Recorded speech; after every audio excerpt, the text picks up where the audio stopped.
ما این حسین را دوست داریم. این حسین رضی الله عنه در دل و جان ما هست. ما به کسی اجازه گستاخی و بی‌ادبی نمیدهیم که به خاندان نبوت، به حضرت حسین که محبتش در رگ و ریشه اهل سنته، کوچکترین بی‌ادبی و گستاخی بکند. این گونه حسینی که پیامبر ما، نبی ما صلی الله علیه و سلم این گونه محبت می‌کردند، آیا می‌شود ما بیاییم حضرت حسینی که دل و جان پیامبر بود توهین بکنیم؟ حسینی که پیامبر او را به آغوش می‌گرفتند، او را می‌بوییدند، او را می‌بوسیدند، میگفتن این گل منه، گل دنیایی منه، این عطر محمده صلی الله علیه و سلم. هما ریحانتای، یعنی حسن و حسین دو عطرن برای محمد رسول الله. آیا می شود دو عطر پیامبر را که گویا پیامبر با حسن و حسین خود را خوشبو می کنند، می خواهد پیامبر بگه حسن و حسین زینت دهنده منن؟ این گونه محبتی که پیامبر صلی الله علیه و سلم با حضرت حسن و حسین رضی الله عنهما داشتند، می شود ما نداشته باشیم؟ بیم حضرت حسین را الگو برای خود قرار بدیم. حتی لحظه‌ای که حضرت حسین شهید می شدند، میگن یک شب برای من اجازه بدهید که با پروردگارم ارتباط برقرار بکنم. یک شب حسین این بنده خدا دوست داره با خدایش ارتباط برقرار بکند،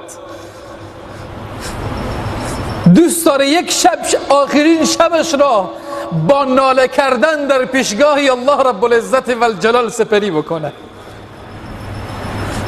آخرین شب به پیشگاه الله تبارک و تعالی ایستاده می شود و سر میگذاره، میگه ای الله مهمان تو می شوم.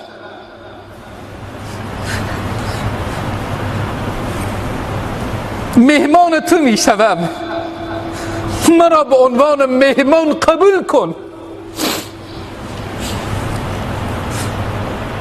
اون اشکهای حضرت حسین به خاطر دیدار پروردگار عالم میریزد. اون گریه های نیمه شب حضرت حسین در دل شب که عرش الله را به لرزه آورده، الله الله دارد نواسی پیامبر علیه السلام در آخرین شب زندگی، در آخرین شب زندگی دوست دارد با خدایش ارتباط برقرار بکند. این نگاه را ما داشته باشیم که حضرت حسین رضی الله عنه در دل شب سر به سجده میگذاشت و گریه میکرد به حضور پروردگار. خدایا فردا شاید تکه تکه بشم و بر زمین بیفتم و سر نواسی پیامبر از تنش جدا شود.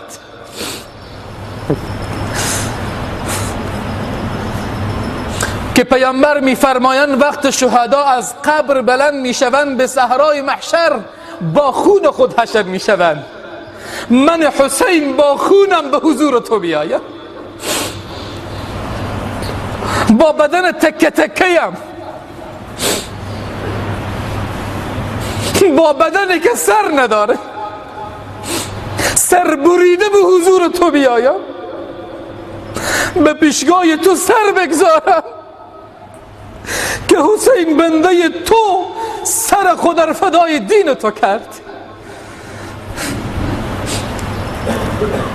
این به الگو بگیریم از حضرت حسین رضی الله عنه. تقوای حضرت حسین، اخلاص حضرت حسین رضی الله تعالی عنه و او لحظه‌ای که ریش حضرت حسین را خاک آلود کردند و او لحظه‌ای که سر حضرت حسین را از تنش جدا کردند. اگر صحابه می بودن اون لحظه چی؟ حتی اگر ما می بودیم اون لحظه چی؟ آیا اجازه می دادیم برای گستاخه ها و بیادب ها که سر جگر گوشه رسول الله را از تنش جدا بکند؟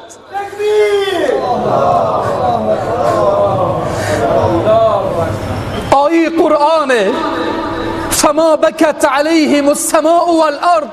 وقت فرعون و فرعونی ها از بین رفتن، آسمان و زمین به حالشان گریه نکرد. مفسرین میگویند به موت بعضی از بزرگان آسمان و زمین ناله میکنه. من میگم به شهادت حضرت حسین آسمان و زمین ناله کرده، سنگ زمینم به ناله آمده از این شهادت مظلومانه حسین. آسمان در زیرش نظارگر بوده که نواسه رسول الله به خاک یکسان شد. آسمان به ناله آمده، بالاتر از آسمان عرش رحمان بلرزیده. وقتی حضرت سعد ابن معاذ وفات میکند عرش خدا میلرزد، یعنی به فوت بعضی از بزرگان عرش میلرزه.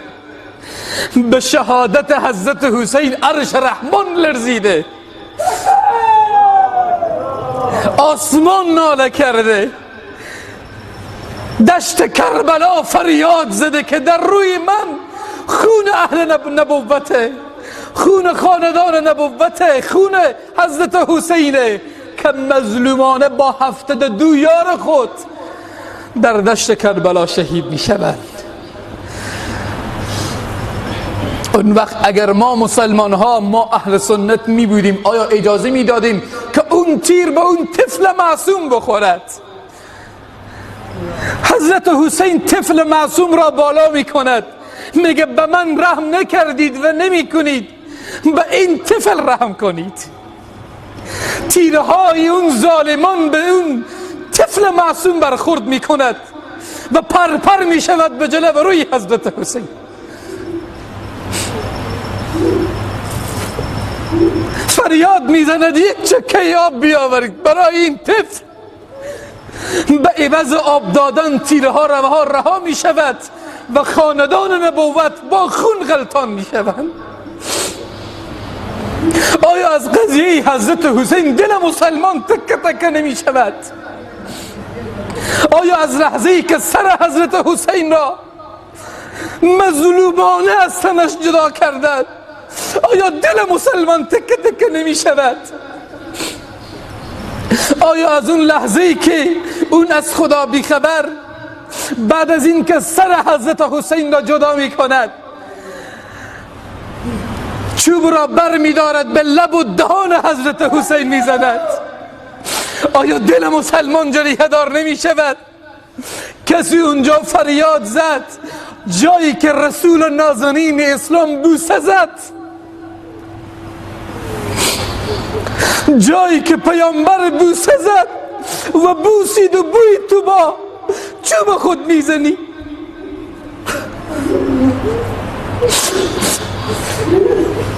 آیا از این قضیه دل انسان جریحه دار نمی شود که 72 تن از خاندان محمد رسول الله صلی الله علیه وسلم با خاک و خون یکسان بشن؟ همه اهل سنت این قضیه را وقتی میشنوند دل و درونشان آتش میگیره. ما با حضرت حسین محبت داریم، خاندان محمد رسول الله در دل ما، در رگ و ریشه ما جا دارد. ما برای هیچ گستاخ و بی‌ادب اجازه نمیدهیم که به خاندان محمد رسول الله، به حضرت حسن و حضرت حسین، اونهایی که پیامبر میفرمودن سردار جوانان بهشت، کسی توهین بکند. اجازه نمیدیم که با دختر پیامبر حضرت فاطمه الزهرا رضی الله عنها، سردار زنان اهل بهشت، کسی توهین بکند. اونها بزرگان ما، تاج سر ما، خاک پای حضرت حسن و حسین به خاندان محمد رسول الله را سرمه چشمان خود میکنیم. اونها در دل ما و در رگ و ریشه ما جا دارند.